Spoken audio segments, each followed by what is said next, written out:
Vous êtes-vous déjà demandé pourquoi certains livres anciens ne font pas partie de la Bible? L'un des plus fascinants et des plus mystérieux est le livre d'Hénoch. Ce texte, vieux de plusieurs milliers d'années, fait référence à des anges déchus, à des géants et à des événements catastrophiques comme le déluge, abordant des thèmes qui semblent tirés d'une histoire épique. Mais pourquoi ce livre, qui contient des informations si choquantes, n'a-t-il pas été inclus dans les Écritures sacrées? Tout au long de l'histoire, le livre d'Hénoch a fait l'objet de débats, de controverses et même de fascination, tant parmi les érudits que parmi ceux qui cherchaient des réponses spirituelles. Aujourd'hui, nous allons plonger dans le mystère qui se cache derrière Hénoch et explorer ce que dit réellement cet écrit ancien. Êtes-vous prêts à découvrir ce qu'ils ne vous ont pas dit? Eh bien, commençons. Le livre d'Hénoch, c'est bien plus qu'un simple texte ancien. Il s'agit d'un recueil d'écrits qui, selon la tradition, furent révélés à Hénoch lui-même, 7e patriarche après Adam et arrière-grand-père de Noé. Dans la Bible, Hénoch est décrit comme un homme juste qui marchait avec Dieu, et un passage fascinant de Genèse 5, 24 nous dit « Alors Hénoch marcha avec Dieu et disparut parce que Dieu l'a pris. » Mais que s'est-il réellement passé lors de ce mystérieux voyage céleste? Qu'est-ce qu'Hénoch a vu et entendu lors de son ascension au ciel? Le livre d'Hénoch se veut un récit détaillé de ses visions et révélations abordant les origines du monde, l'histoire de l'humanité et la destinée ultime de tous.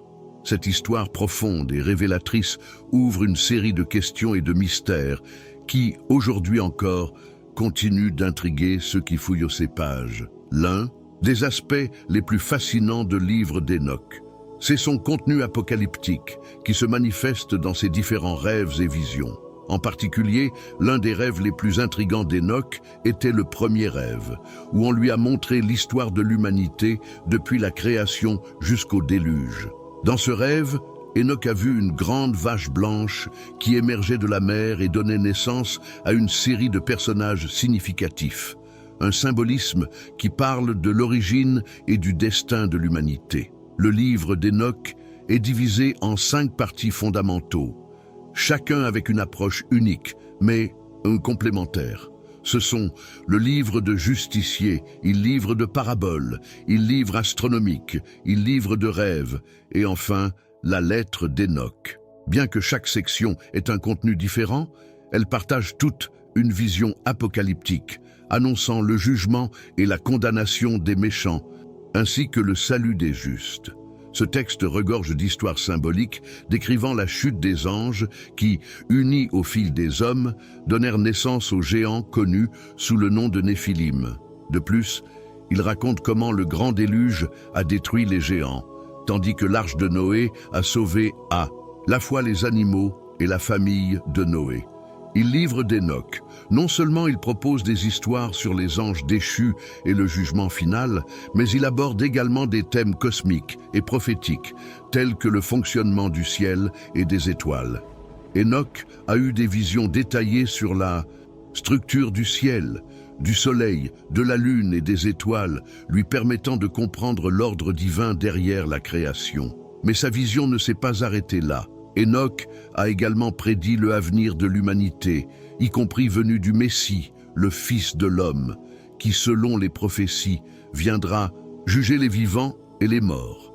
Ce concept de juge céleste est étroitement lié aux traditions juives et chrétiennes et est considéré comme l'une des bases pour comprendre le jugement final. De plus, le livre d'Hénoch a des révélations surprenantes. Lien avec la Bible, notamment avec l'Ancien Testament, même si son influence est particulièrement notable dans le Nouveau Testament.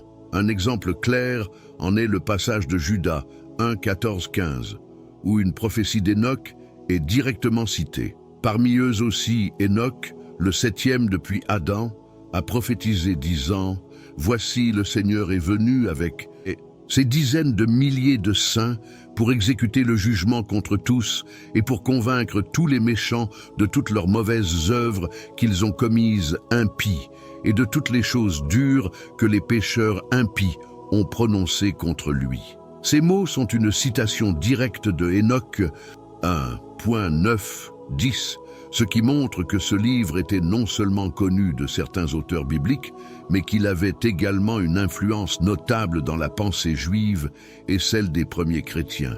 Venons-en maintenant à l'une des questions les plus intrigantes concernant le livre d'Enoch. Pourquoi cela? Ne fait-il pas partie de la Bible? C'est la partie la plus importante de notre histoire. Alors portez une attention particulière à ce qui suit. La principale raison de son exclusion est que le livre d'Enoch est considéré un livre apocryphe, c'est-à-dire un texte qui n'a pas été reconnu comme inspiré et par Dieu, ou comme faisant partie du canon des Écritures.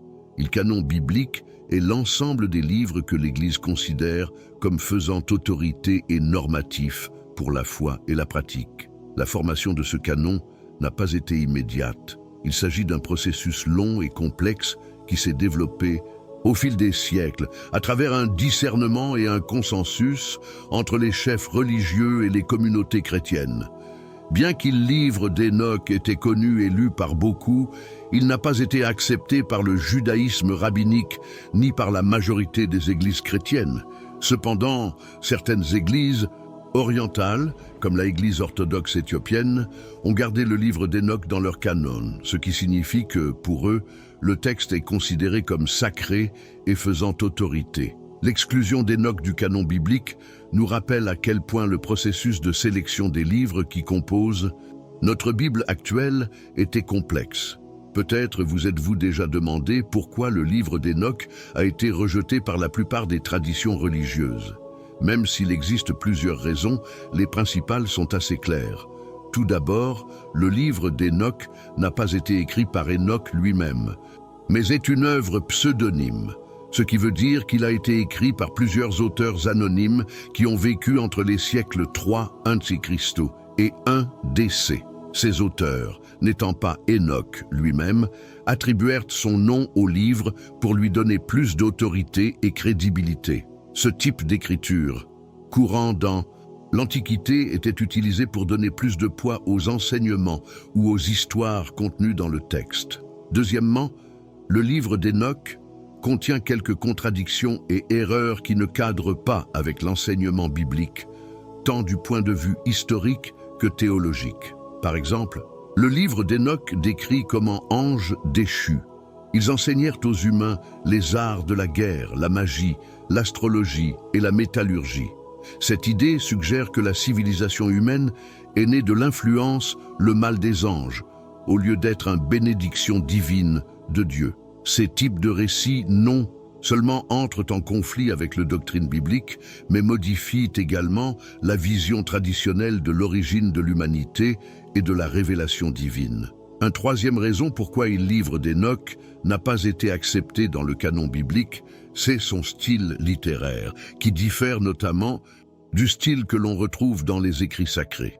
Contrairement à la Bible, qui se concentre directement et profondément sur la révélation divine et l'histoire, le livre d'Enoch est plus proche du mythologie et le fantasy. Ce texte utilise un langage exagéré, symbolique et énigmatique, ce qui peut amener les lecteurs à se perdre et à s'écarter du message essentiel de la Bible.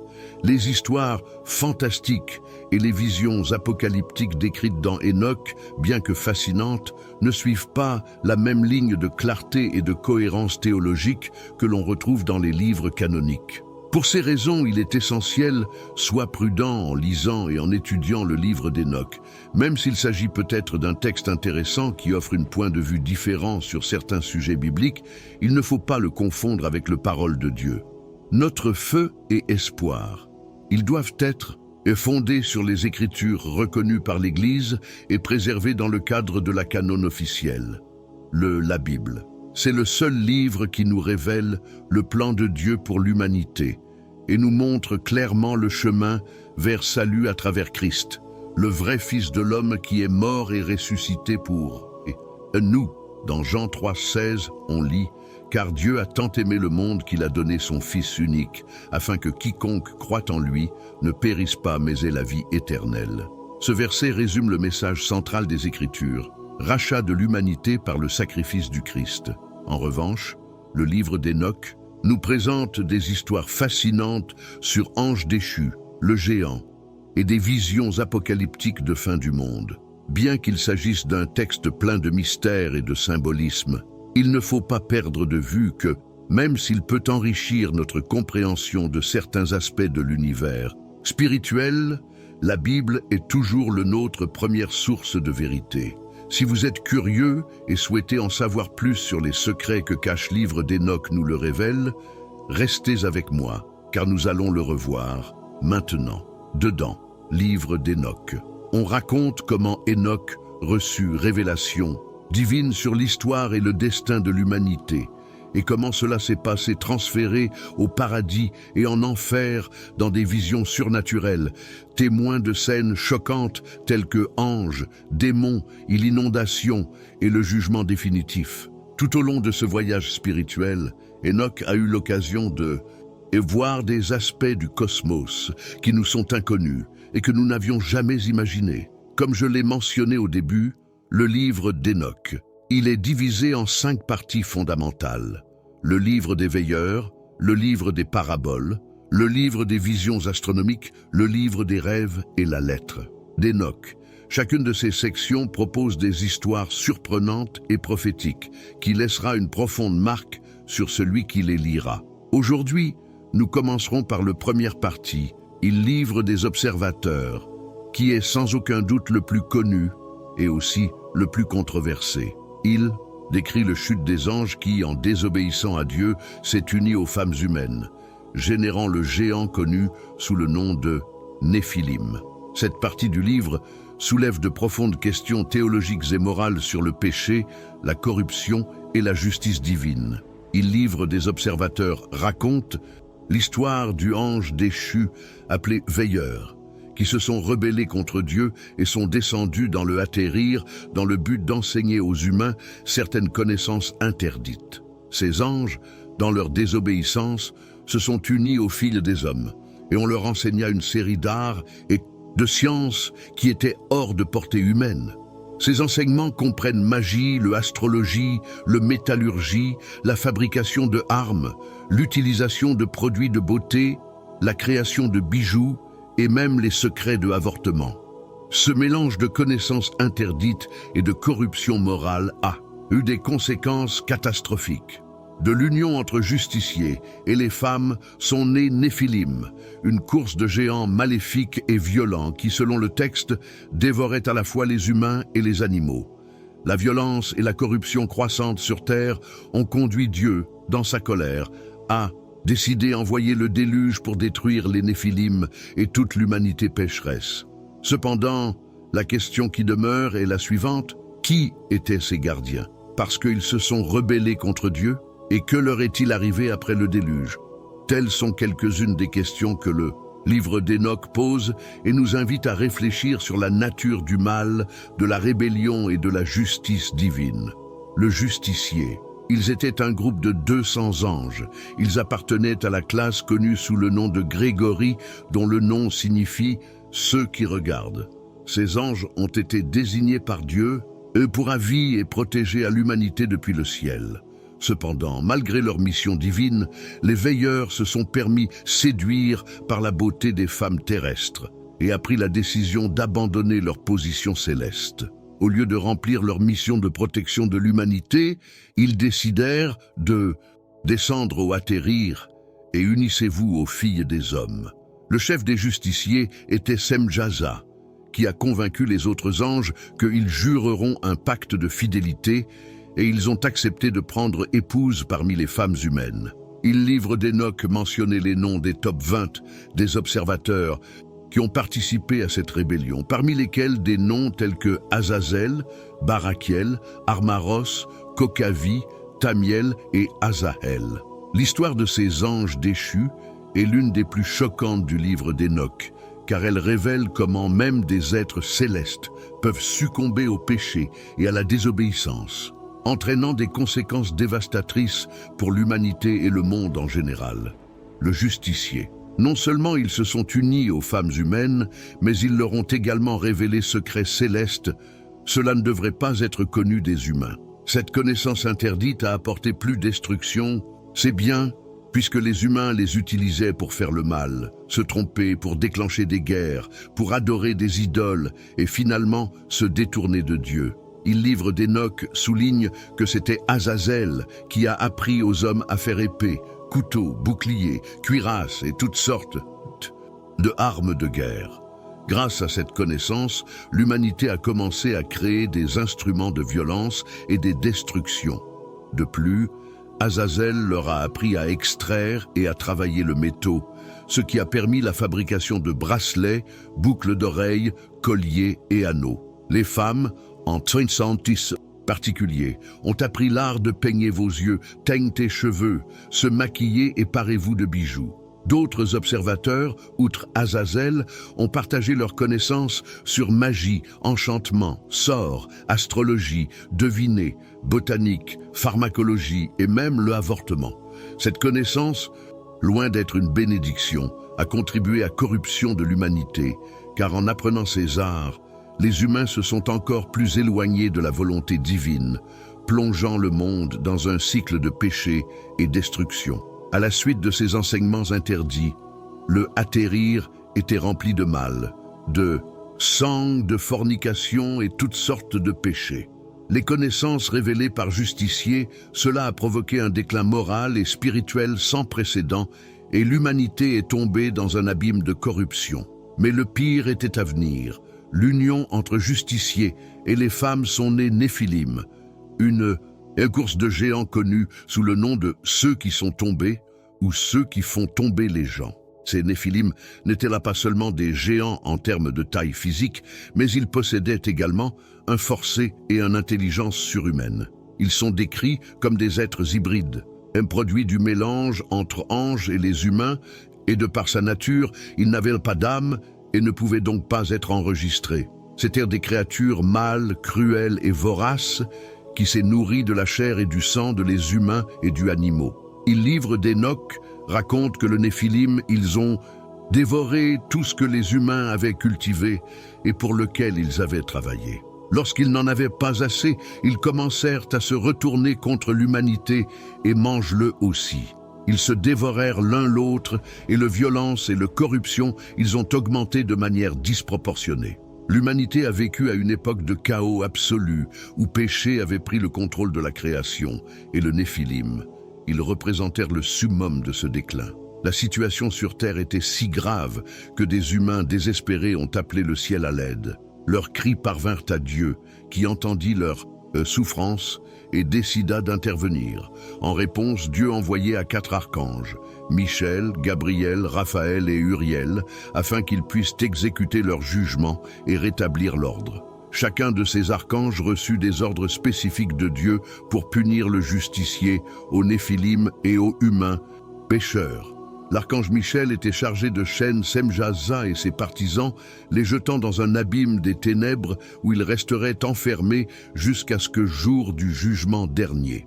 De son côté, Gabriel devait être chargé de la destruction du Néphilim et leurs enfants, provoquant guerre entre eux jusqu'à ce qu'ils soient complètement exterminés. Raphaël, pour sa part, a été envoyé à Attar à Azazel et jeté-le à un endroit désert où il serait couvert par pierre et obscurité, souffrant jusqu'au grand jour du châtiment. Enfin, Uriel avait pour mission de avertir Noé sur le déluge à venir, lui, donnant des instructions détaillées pour construire le Arca et pourrait sauver sa famille et ses animaux d'une destruction imminente. Ce plan divin représentait une réponse au mal qui s'était emparé de la terre et le début d'un nouveau départ pour l'humanité. C'est ainsi que le plan de Dieu. Le justiciers ont été emprisonnés, Néphilim était anéanti et l'humanité était floue de la surface de la terre pour l'inondation. Seul Noé et son famille, ils ont été sauvés grâce à grâce de Dieu et aux obéissances de Noé, qui suivit fidèlement les instructions divines pour construire le Arca. Cependant, le livre d'Enoch suggère que certains des Néphilim n'ont pas été complètement détruits et ils ont survécu au déluge. Selon le texte, le esprit de ces géants, appelés démons, ils ont continué à parcourir le monde, emportant avec eux tentations et des problèmes pour les humains. Ces Mauvais esprits sont considérés comme les enfants de la angeuse déchue, et son influence se fait encore sentir dans l'humanité. Le livre d'Enoch prédit également que, dans ces derniers temps, le justicier, ils seront libérés de leur prison et feront face au jugement de Dieu et à feu éternel. Une phrase qui marquera sa fin définitive. Cette vision apocalyptique met en lumière justice divine et le rémunération, cela atteindra ceux qui ont contesté l'ordre établi par Dieu. À la fin des temps, tout être méchant sera jugé et puni, et seuls les justes seront sauvés. Mais quelle relation entretiennent les justiciers et le Néphilim avec le ange déchu que mentionne la Bible? Sont-ils identiques ou différents? La Bible parle d'une rébellion de anges dirigée par Lucifer, le chérubin protecteur qui voulait être l'égal de Dieu et qui fut expulsé du ciel avec un tiers des anges qui le suivaient. Ces anges sont devenus êtres maléfiques, en ennemis de Dieu et de l'humanité. Dedans, livre d'Enoch, cependant, le justicier. Ils ne sont pas exactement les mêmes que les anges déchus mentionnés dans la Bible, bien qu'ils partagent tous deux la rébellion contre Dieu. Le justicier, c'étaient des anges chargés d'observer et de protéger l'humanité, mais ils s'écartèrent de leur mission divine en s'unissant aux filles des hommes, qui a conduit à la création du Néphilim et la corruption de la terre. Bien que les deux groupes d'êtres célestes se soient rebellés, la Bible décrit le ange déchu comme ceux qui, sous la direction de Lucifer, a contesté la souveraineté de Dieu, tandis que le justicier, ils ont été envoyés dans un but précis qu'ils ont ensuite violé en s'engageant avec l'humanité. Enoch, lors de son voyage à travers les cieux, décrit l'expérience comme bouleversante, remplie de visions de êtres divins, étoiles et constellations qui fonctionnent sous le commandement de Dieu. Selon Enoch, le étoile, ce ne sont pas seulement des corps célestes, mais ils sont imprégnés de puissance divine et ils ont un but cosmique dans le plan de création. À travers ces histoires, Enoch détaille également les lois qui gouvernent l'univers et comment ces corps célestes, à travers leurs mouvements et fils d'attente, marquaient le destination et le flux de temps. Les visions astronomiques d'Enoch représentent le ordre divin dans le cosmos, signe de la façon dont tout dans la création est sous le contrôle d'un seul puissance supérieure. En plus du vision cosmique, il livre de visions astronomiques, se penche sur la relation entre les humains et le ciel, suggérant que l'étude du ciel n'est pas seulement une question d'observation, mais aussi une manière de comprendre le plan divin pour l'humanité. Enoch observe que les étoiles et le ange qui les gouvernent sont liés au destin humain, et que comprendre ces forces cosmiques peut révéler des secrets sur la volonté de Dieu. Ce livre met également en lumière l'importance de la gare et le cycle naturel comme une manifestation de sagesse divine qui soutient l'ordre du monde physique. La description d'Enoch du création et l'étoile nous donne une perspective unique sur connexion entre les ciels et le atterrir, unissant les spiritualités avec le science symboliquement. Selon Enoch, le mouvement et ces fils d'attente des corps célestes ne sont pas seulement des phénomènes astronomiques, mais sont profondément liés au destin spirituel et moral de l'humanité. À travers sa vision, l'auteur montre comment l'étude du ciel peut être une clé pour comprendre le dessein divin et comment chacun étoile et chaque planète joue un rôle dans l'histoire cosmique de la création et de la rédemption.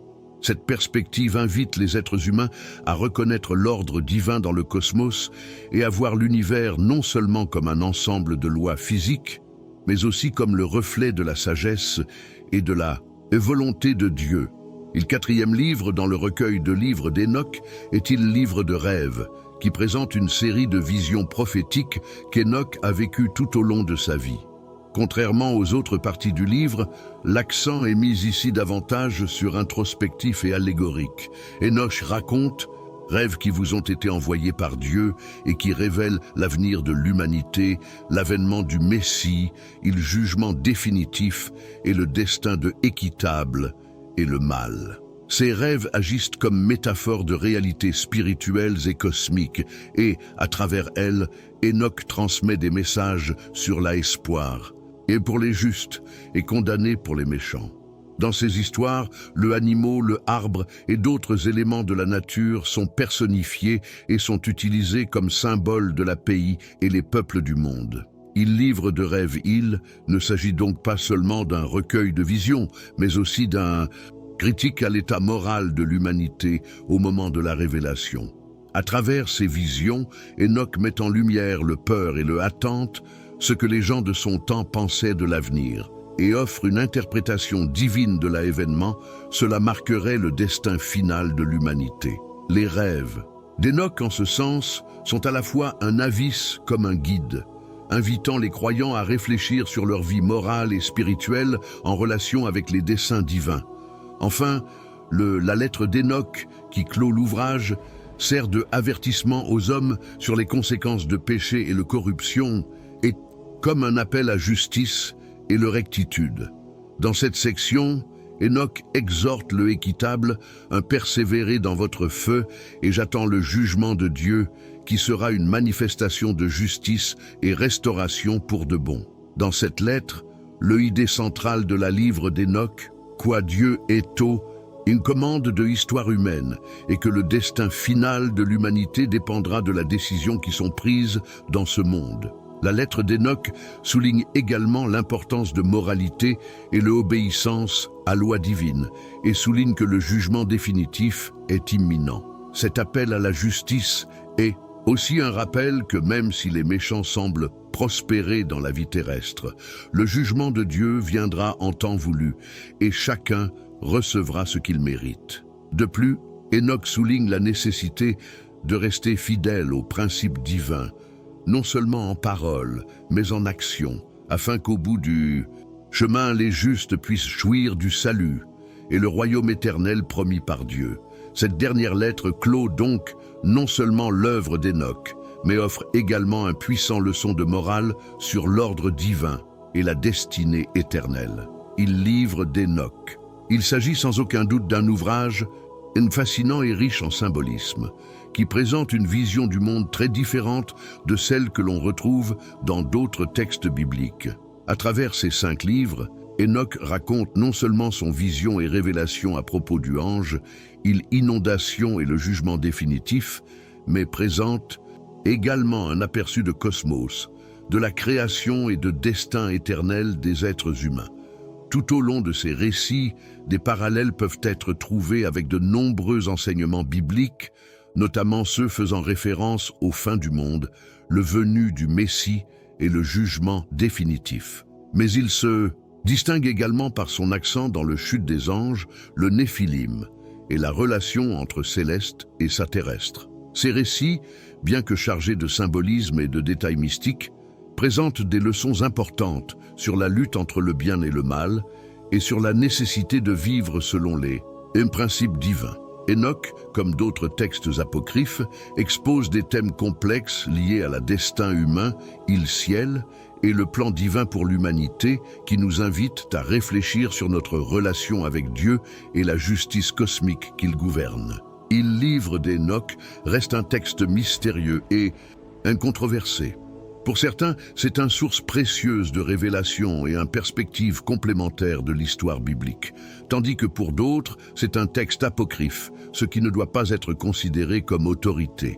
Malgré son exclusion du canon biblique, le livre d'Enoch reste un sujet d'étude fascinante. Pour ceux qui cherchent à mieux comprendre Ange, le jugement définitif et l'histoire du monde d'un point de vue spirituel et apocalyptique. La complexité et le symbolisme de ces histoires invitent réflexion et interprétation. Et son influence, on peut le retrouver dans diverses traditions et croyances religieuses.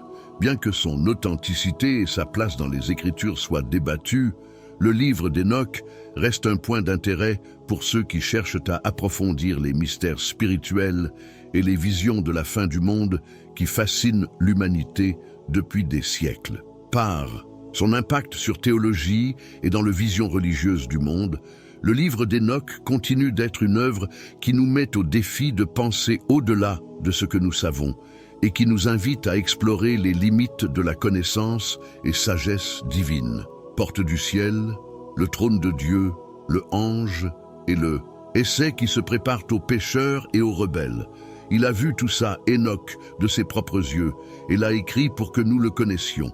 Mais comment Enoch est-il arrivé au paradis? Qu'est-ce qui vous a motivé à entreprendre ce voyage? Qu'est-ce qui vous a le plus impressionné dans ce que vous avez vu?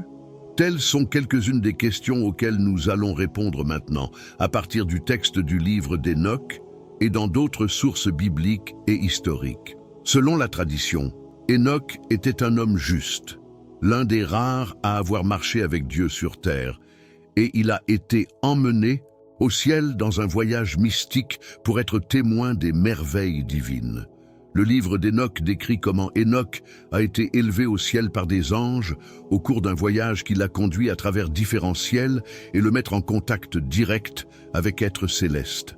Au cours de ce voyage, Enoch a non seulement eu des visions du futur, mais il a également vu le jugement de Dieu sur les méchants. Et j'ai été témoin du ordre divin qui régit le cosmos et le destin de l'humanité. Ce voyage n'était pas seulement une expérience spirituelle, mais aussi une commission divine. Enoch a dû transmettre tout, ce qu'il a vu et entendu pour avertir l'humanité du jugement à venir et de la nécessité de se repentir. Selon le livre d'Enoch, la raison pour laquelle Enoch est allé au paradis était parce que Dieu, il le voulait ainsi. Dieu lui envoya un de ses anges, appelé Uriel, qui signifie « lumière de Dieu », et pour le guider et lui montrer les choses cachées. Uriel, il était l'ange chargé de veiller sur le monde et de révéler la sagesse divine.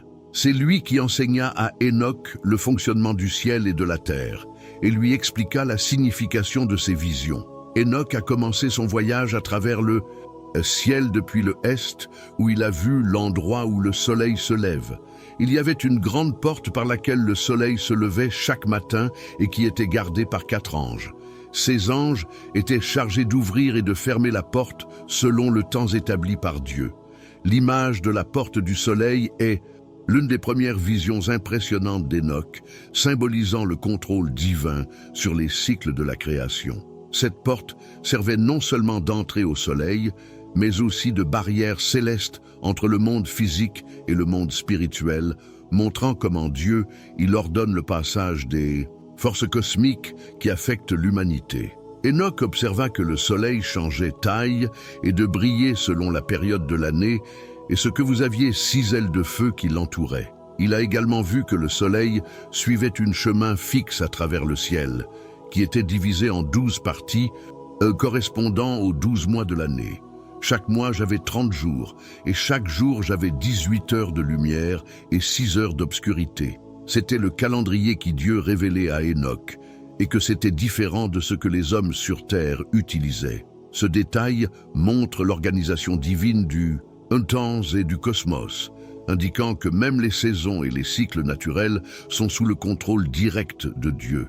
Après avoir vu l'endroit où le soleil se lève, Enoch continue son voyage vers le sud, où il a vu l'endroit où le soleil se couche. Il y avait une autre porte semblable à celle de l'Est, par laquelle le soleil se couchait l'après-midi et qui était également gardée par 4 anges. Enoch remarqua que le soleil se couchait plus ou moins vite selon la saison et que sa lumière se reflétait sur les nuages, créant de belles couleurs. Ce phénomène reflète la perception selon laquelle le soleil, à travers son cycle, est lié non seulement au temps physique, mais aussi aux émotions et aux souffrances de l'humanité. Enoch a également vu que le soleil avait une méthode qui regardait vers la terre avec compassion et « J'ai pleuré pour les péchés des hommes ». Il s'agit d'un symbole profond, de l'empathie divine, une représentation de la façon dont Dieu non seulement observe les péchés humains, mais les pleure également. Après avoir vu l'endroit où le soleil se couche, Enoch poursuivit son voyage vers le ouest, où il a vu l'endroit où le ciel est le atterrir. Là, Enoch observa un gouffre d'eau qui séparait le monde supérieur du monde inférieur, plein de feu et vent, 2 éléments fondamentaux qui représentent la purification et la force de Dieu. Cet abîme symbolise non seulement la séparation entre le divin et le terrestre, mais aussi la transition entre le jugement et la miséricorde de Dieu. Enoch vit qu'au-dessus de l'abîme, il y avait un arc-en-ciel, ce qui était le signe du alliance de Dieu avec les hommes après le déluge. L'arc-en-ciel, symbole d'espoir et de promesse, est considéré par Enoch comme le rappel éternel de la miséricorde divine. Une alliance qui garantit que l'humanité ne sera plus détruite par l'eau. Enoch a également vu que sous l'abîme, il y avait un lieu de obscurité, où le ange déchu qui s'est rebellé contre Dieu et s'est uni aux filles des hommes, donnant naissance à des géants. Ces anges, appelés les justiciers, attendaient le jugement final, dans lequel ils seraient jetés en prison, lac de feu. Cette histoire montre le sort des anges déchus et met en lumière la justice divine, qui finira par les piéger dans leur rébellion et les condamner éternellement.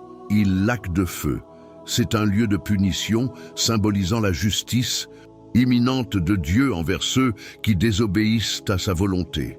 Finalement, après avoir vu l'endroit où se trouvait le ciel et le atterrir, Enoch termina son voyage vers le nord, où il a vu l'endroit où le trône de Dieu. Là, Enoch observa un palais de cristal, entouré de feu et foudre, qui dégageait une présence glorieuse et majestueuse. Ce palais était le lieu de la résidence céleste, la demeure des majestés divines, où Dieu lui-même habite. Au centre du palais se trouvait un trône de gloire, sur lequel le monsieur, vêtu de blanc et avec un couronne d'or. Le visage était si brillant qu'Enoch ne pouvait pas le regarder directement, reflétant la pureté et la sainteté absolue de Dieu. La voix du Seigneur était comme le tonnerre, une manifestation de son pouvoir et de son autorité suprême.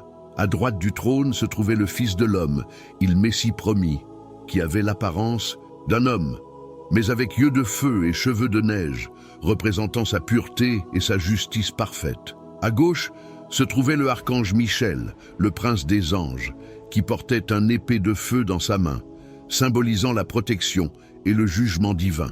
Enoch, plein de peur et d'étonnement, est prosterné devant le trône de Dieu, et je l'ai adoré avec un profond respect et amour, reconnaissant la majesté de son Créateur et l'ampleur de sa révélation. Dieu parla alors directement à Enoch, lui révélant qu'il était le Créateur de toutes choses et qu'il avait un plan divin pour l'humanité. Il a expliqué qu'il avait envoyé son Fils pour sauver les hommes de leurs péchés et qu'il reviendrait bientôt à juger les vivants et les morts. Ce jugement serait juste, équitable, recevrait la vie éternelle, tandis que le impie, il subirait un châtiment éternel. Avec compassion, Dieu dit à Enoch qu'il aimait les hommes et qu'il voulait qu'ils y regretteraient, et ça convertit à lui, cherchant le salut et la réconciliation avec son Créateur. Finalement, il confia à Enoch une mission sacrée. Écris tout ce que tu as vu et entendu pour qu'il puisse le partager avec son enfant et petit enfant, transmettant la sagesse et les messages de Dieu aux générations futures. Ainsi, Enoch accomplit la volonté de Dieu en écrivant le livre des visions astronomiques, qui est l'une des parties les plus importantes du livre d'Enoch. Ce livre n'est pas seulement une chronique des révélations célestes, mais aussi une source de révélation. Cela nous montre le grandeur de Dieu, la beauté de ta création et le destin éternel de son peuple. C'est un appel à réfléchir sur le dessein divin dans la création et sur la responsabilité des hommes devant Dieu. La 4e section du livre d'Enoch est connue sous le nom de « Le livre des rêves ». Dans cette partie, Enoch partage 2 rêves extraordinaires qu'il a faits, qui révèlent non seulement le passé et le présent, mais aussi le avenir de l'humanité. Ces rêves sont profondément symboliques, pleins d'images choquantes et puissantes qui nous montrent une réalité spirituelle unique. Enoch décrit comment les animaux représentent les rois et les nations, comment les anges gardent le paradis et l'enfer, et comment un grand jugement final, cela marquera le destin des justes et des méchants. Souhaitez-vous approfondir ces rêves révélateurs? Voulez-vous connaître leur signification cachée et comment elles se connectent aux prophéties bibliques? Si la réponse est oui, rejoignez-moi pour vous expliquer tout ce que vous devez savoir sur le livre de rêves d'Enoch. Enoch regarda avec une grande tristesse. Dieu était en colère contre contre mal des hommes et des anges. La corruption avait atteint un tel point que dans sa justice, Dieu décida d'envoyer une grande inondation pour purifier la terre et détruire les méchants. Cependant, au milieu de la phrase, seul Noah et sa famille ont été sauvés, les seuls justes qui restent sur la surface de la terre. Dans le rêve, ils étaient représentés par un mouton blanc qui est sorti de la grande vache et qui a construit un bateau, un arca, où il s'est réfugié avec d'autres animaux. Ce rêve est une allégorie puissante qui reflète l'histoire de l'humanité depuis la création dans le Genèse jusqu'au déluge, récit que l'on retrouve également dans les premiers chapitres du livre de la Genèse. Enoch a vu comment Dieu a créé l'homme à son image et ressemblance, mais aussi comment l'homme est tombé dans le péché et s'est éloigné de la pureté divine.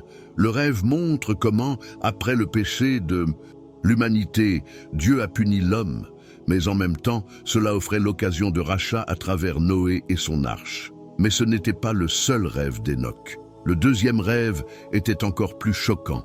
Bien dedans, j'ai vu l'avenir de l'humanité jusqu'à la fin des temps. À travers ce rêve, Enoch reçut une série de visions qui lui montrèrent les événements les plus importants de l'histoire, du déluge au jugement final. Les visions qu'il avait étaient pleines de symboles, animaux, couleurs et chiffres, chacun avec une profondeur signification symbolique. La première vision qu'Enoch eut, l'expérience concernait la progéniture de Noé et le partage de la terre entre ses enfants. Enoch a vu comment mouton blanc, qui représentait Noé, elle a donné naissance à 3 brebis, qui symbolisaient ses 3 enfants, lequel, Cam et Japheth. Ces moutons se multiplièrent rapidement et répartirent la terre en 3 parties, Asie, Afrique et Europe, chacun avec une couleur symbolique, blanc, nègre et rouge, respectivement. Le deuxième vision d'Enoch concernait la construction de la tour de Babel et la confusion des langues.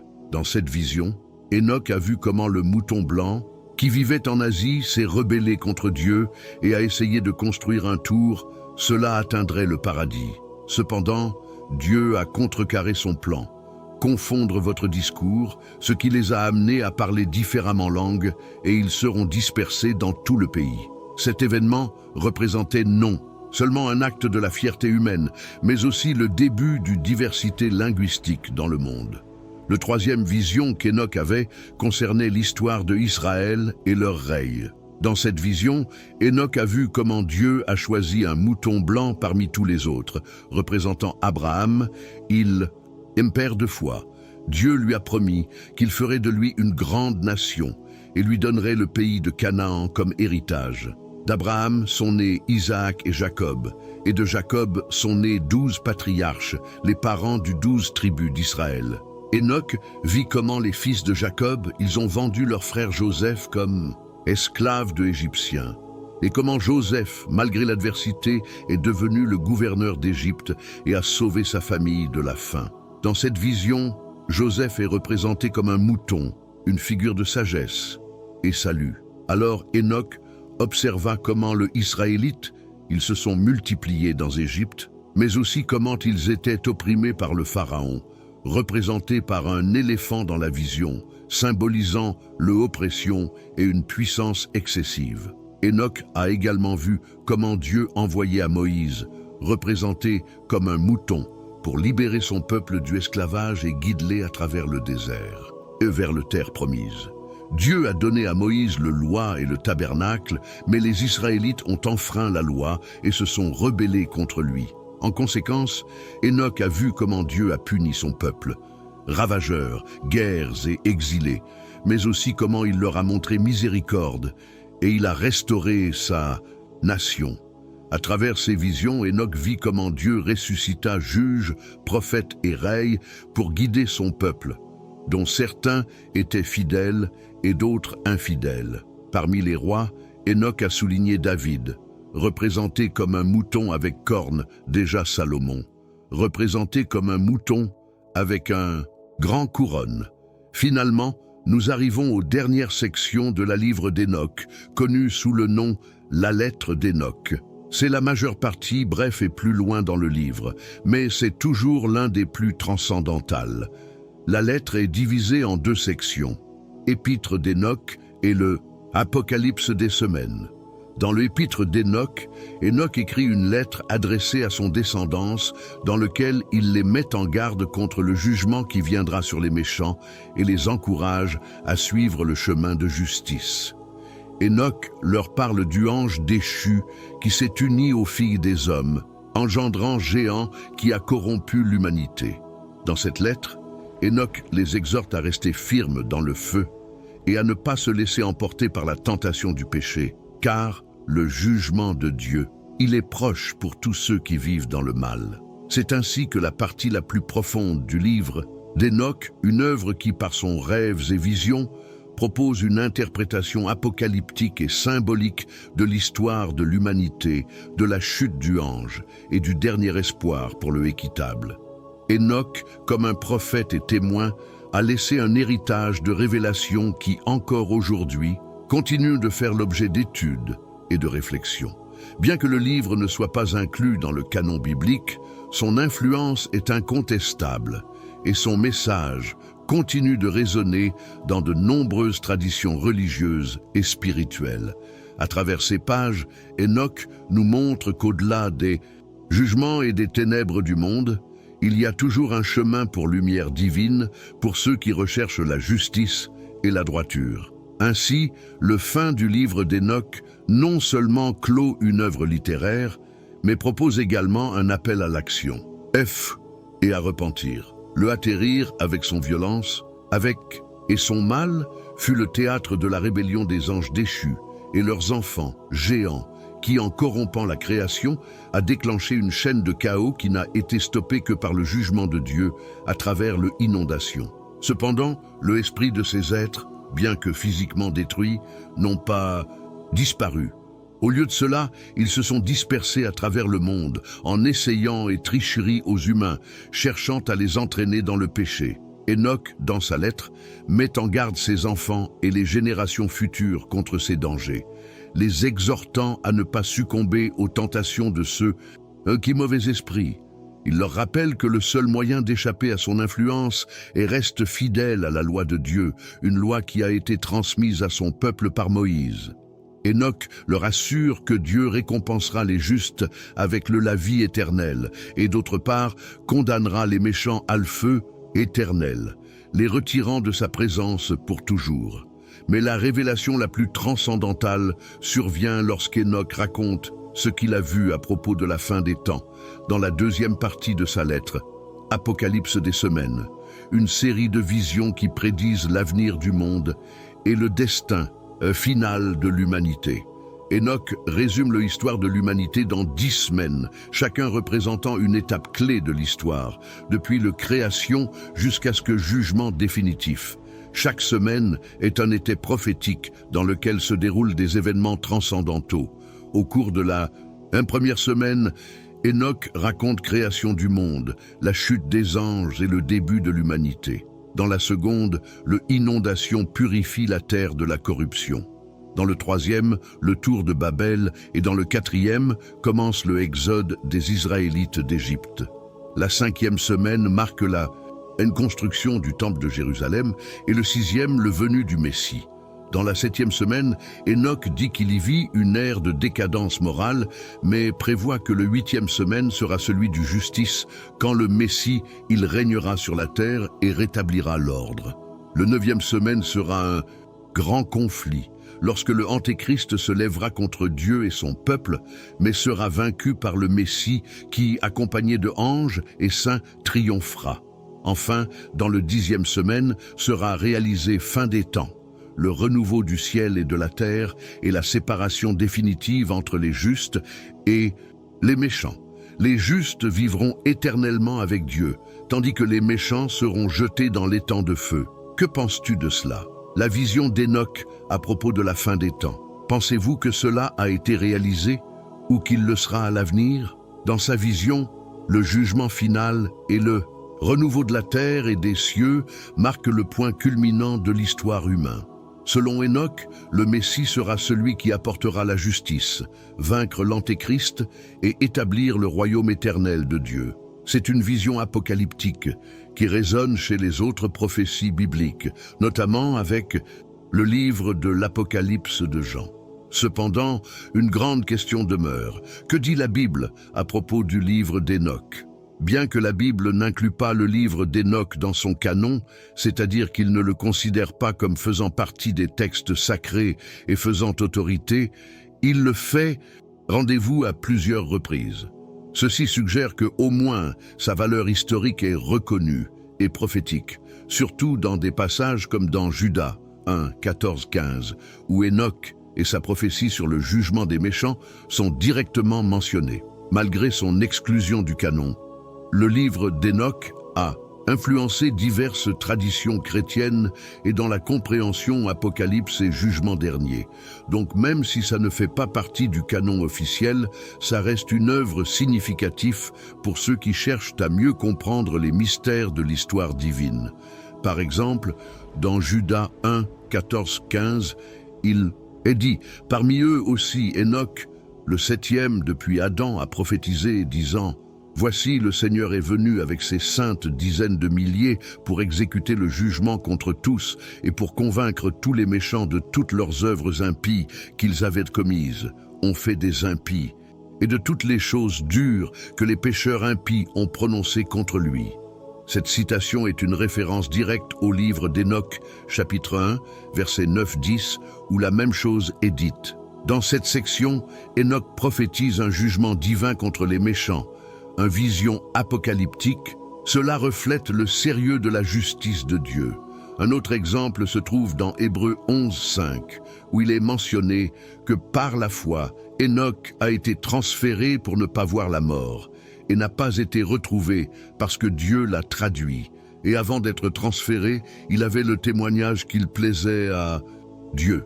Cette déclaration est basée sur le livre d'Hénoch, chapitre 12, verset 1-2, où Hénoch aurait été enlevé au ciel par des anges, soulignant le virtuosité et le feu d'Hénoch comme modèle de justice. Ces passages bibliques et d'autres démontrent que le livre d'Hénoch a été connu et respecté par les écrivains sacrés et contenait des vérités révélées par Dieu à travers Hénoch. Bien que le livre ne fasse pas partie du canon officiel de la Bible, son influence est reconnaissance. Dans le cadre biblique, ils sont évidents. Le fait que ces passages soient mentionnés montre que le message d'Hénoch, bien qu'apocryphe, n'a pas été complètement écarté. Cependant, cela ne signifie pas que le livre d'Hénoch soit infaillible ou qu'il ait la même autorité que la Bible. Le livre d'Hénoch contient également erreurs, contradictions, mythes et légendes qui ne sont pas d'accord avec les enseignements bibliques, ce qui peut confondre ou même tricher au lecteur, même si son contenu peut être promoteur. À bien des égards, il est important de reconnaître que toutes vos idées ne correspondent pas au message des Écritures. C'est pourquoi le livre d'Hénoch doit être lu avec prudence et discernement, en le comparant toujours avec la Bible, qui est la parole de Dieu par excellence. La Bible, en tant que canon inspiré, est le norme ultime pour la foi chrétienne et devrait être utilisée comme référence définitive lors de l'interprétation de n'importe quel texte, même ceux qui, comme Hénoch, ont été reconnus comme faisant partie de la tradition religieuse, mais ne font pas partie du canon officiel. La lecture du livre d'Hénoch peut être utile pour comprendre le contexte historique et culturel de l'époque à laquelle il a été écrit, mais elle ne doit pas remplacer ni concurrencer l'autorité de la Bible. D'autre part, le livre de Daniel dans l'Ancien Testament contient plusieurs visions prophétiques sur la fin des temps, le royaume de Dieu et le Messie, qui sont très similaires à celles que Hénoch a dans le livre de paraboles et le livre de visions astronomiques. Par exemple, dans Daniel 7, 13-14, il est dit « J'ai regardé dans la vision nocturne, et voici, avec les nuages du ciel, est venu quelqu'un qui ressemblait à un fils d'homme, qui s'est approché de l'Ancien des jours, et ils l'ont amené devant lui, et cela lui a été donné, domination, gloire et royaume, afin que tous les peuples, nations et langues le servent. Sa domination est une domination éternelle qui ne passera jamais, et son royaume ne sera pas détruit. » Ce passage est très similaire à celui trouvé dans le livre de Paraboles, chapitre 46, versets 1-2, où il est dit « Et là, je vis celui dont la tête était vieille de plusieurs jours, et sa tête était blanche comme la laine. Et avec lui, il y en avait un autre dont le visage était comme celui d'un homme, et son visage était plein de grâce, comme l'un des saints anges. Et j'ai demandé à l'un des anges qui était avec moi, et qui m'a montré tous les secrets sur ce Fils de l'homme, qui il était, d'où il venait et pourquoi. Il partit avec l'Ancien des jours, et il me répondit et me dit « Celui-ci est le Fils de l'homme, qui a la justice et avec qui la justice habite, et qui révèle tous les trésors de ce qui est caché, parce que le Seigneur des laits, Esprit l'ont choisi, et son destin a prévalu sur tous les hommes pour l'éternité. » Les similitudes entre les deux textes sont notables et montrent comment les deux livres, malgré leurs contextes différents, partagent une vision commune du Messie et son règne éternel. Comme vous le voyez, les visions sur le Fils de l'homme et son royaume éternel ont des parallèles entre le livre d'Enoch et le livre de Daniel. Cela montre le lien entre les prophéties sur le Messie dans les deux textes et leur relation avec l'idée d'un royaume divin qui ne sera jamais détruit. Dans le livre d'Enoch, le Fils de l'homme est présenté comme une figure messianique qui possède la justice et exerce une domination éternelle sur tous les peuples et toutes les nations. Cette image est également centrale dans le livre de Daniel, où le Fils de l'homme reçoit domination et gloire de l'Ancien des jours. Les Saintibi-Setung, deux livres, bien que différents dans leur style et leur approche, nous révèlent l'espoir commun d'un royaume à venir où le Messie, en tant que souverain éternel, apportera justice et paix à l'humanité, aux puissants de leur lit et aux forts de leur trône, et desserrer les rênes des forts et briser les dents des pécheurs. Ces passages montrent que Daniel et Enoch ont eu des visions similaires à propos du Messie, appelé le Fils de l'homme, et qui viendra sur les nuées du ciel pour établir le royaume de Dieu et juger les méchants. Ces visions partagent une focalisation commune sur le jugement divin et le rétablissement de la justice, un thème récurrent dans la littérature apocalyptique. Cependant, ces parallèles ne garantissent pas que le livre d'Enoch doive être considéré comme égal aux écritures canoniques. Malgré ces similitudes, il est important de se rappeler que le livre d'Enoch contient des enseignements controversés et qui ne correspondent pas totalement à l'enseignement biblique traditionnel. Il existe plusieurs divergences et contradictions qui ont généré le rejet du livre par la majorité des églises chrétiennes.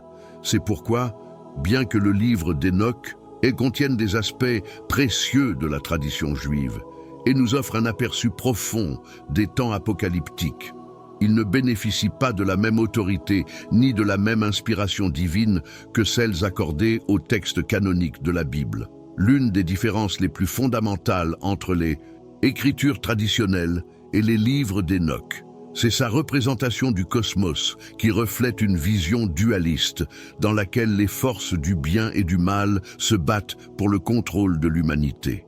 Dans cette bataille cosmique, il y a le Seigneur des esprits, identifié comme le vrai Dieu face à son ennemi juré, le prince des ténèbres, Satan.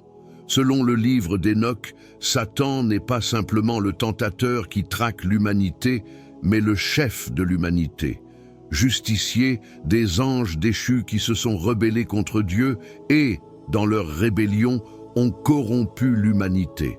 Ce texte ancien présente non seulement Satan comme une figure centrale du mal, mais l'associe à plusieurs autres noms, comme Azazel, Bélial, Mastéma et Sémiasa, tous liés à la corruption et à la destruction de l'ordre divin. Tout au long de ces pages, la guerre céleste entre les anges fidèles à Dieu et les anges déchus est décrite en détail, aboutissant à une intervention divine pour soumettre les justiciers jusqu'à sa destination finale. Cependant, le point de vue de la Bible sur Satan et les anges déchus est considérablement différent. Contrairement au livre d'Enoch, la Bible ne mentionne pas Satan comme le chef du justicier, il ne l'associe pas non plus au même nom.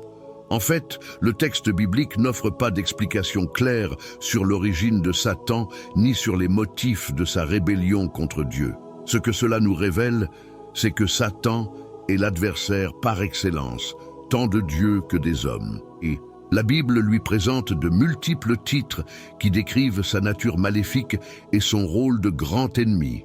Le père du mensonge, l'accusateur, le tentateur, le dragon, le serpent antique, le prince de ce monde, le Dieu de ce siècle, le prince du pouvoir de l'air, l'ange de lumière qui trompe, beaucoup, le lion rugissant qui cherche quelqu'un à dévorer, l'ennemi qui sème l'ivraie dans l'humanité et celui qui possède le pouvoir sur la mort. Tout au long des Écritures, Satan est décrit comme le chef d'une armée de démons, d'anges déchus qui le servent et lui obéissent, dont le seul objectif est de détruire l'œuvre de Dieu et de tromper l'humanité, conduisant les hommes sur le chemin du péché et de la perdition. La Bible détaille également la grande bataille spirituelle entre les anges de Dieu et les anges de Satan, une lutte cosmique qui s'étend au-delà du plan terrestre et implique la destinée éternelle de l'humanité. Dans ce contexte, il est décrit comment Dieu, dans sa souveraineté, a donné l'autorité aux croyants pour résister aux traques du malin. Par la puissance de Jésus, les disciples du Christ sont appelés à rejeter les œuvres du diable, à résister à ses tentations et à combattre ses démons.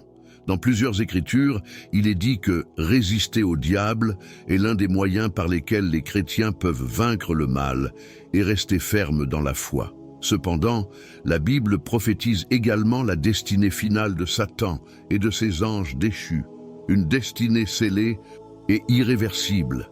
Après le jugement final de Dieu, Satan et ses démons seront jetés dans l'étang de feu, un lieu de tourment éternel préparé pour le châtiment des ennemis de Dieu.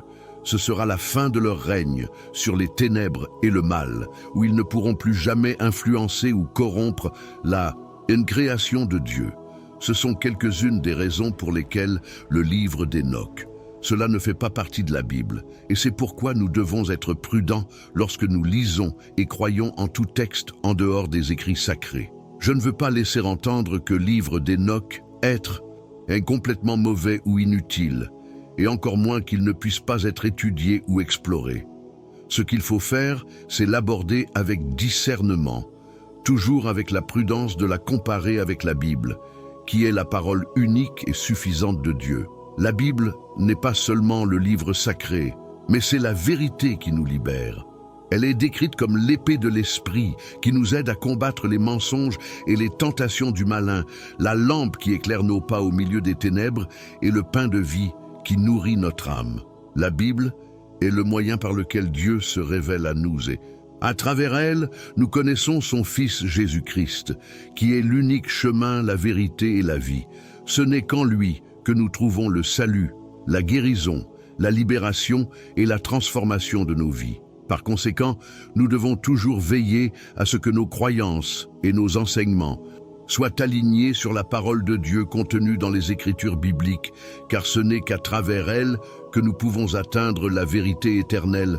La Bible est le livre que nous devons lire, méditer, mémoriser, obéir et partager, puisque c'est à travers elle que Dieu nous révèle son amour et sa volonté pour nos vies. Cela nous prépare au jour où nous le verrons face à face, où nous serons confrontés à sa gloire et à sa vérité dans toute leur plénitude. C'est ma conclusion et ma réflexion personnelle sur le livre d'Hénoch et les sujets que nous avons abordés dans cette vidéo. J'espère qu'il s'agit d'un outil utile pour que vous puissiez en apprendre davantage sur ce sujet fascinant et, en même temps, controversé. Si vous avez des opinions ou des réflexions sur ce dont nous avons discuté, je vous invite à les partager dans la section commentaires. Je me ferai un plaisir de dialoguer avec vous et de nous enrichir mutuellement à travers nos idées et points de vue. N'oubliez pas que le but de cette vidéo n'est pas d'offenser ou d'attaquer qui que ce soit, mais d'informer et d'édifier tous ceux qui cherchent à mieux comprendre la parole de Dieu. Par conséquent, je vous demande de garder un ton respectueux et bienveillant en évitant les mots offensants ou agressifs. Nous sommes tous frères en Christ et nous sommes tous unis par le désir de rechercher la vérité et de bien vivre. Que Dieu vous bénisse et soit toujours avec vous. À la prochaine fois, et que la paix de Dieu soit avec vous. Amen.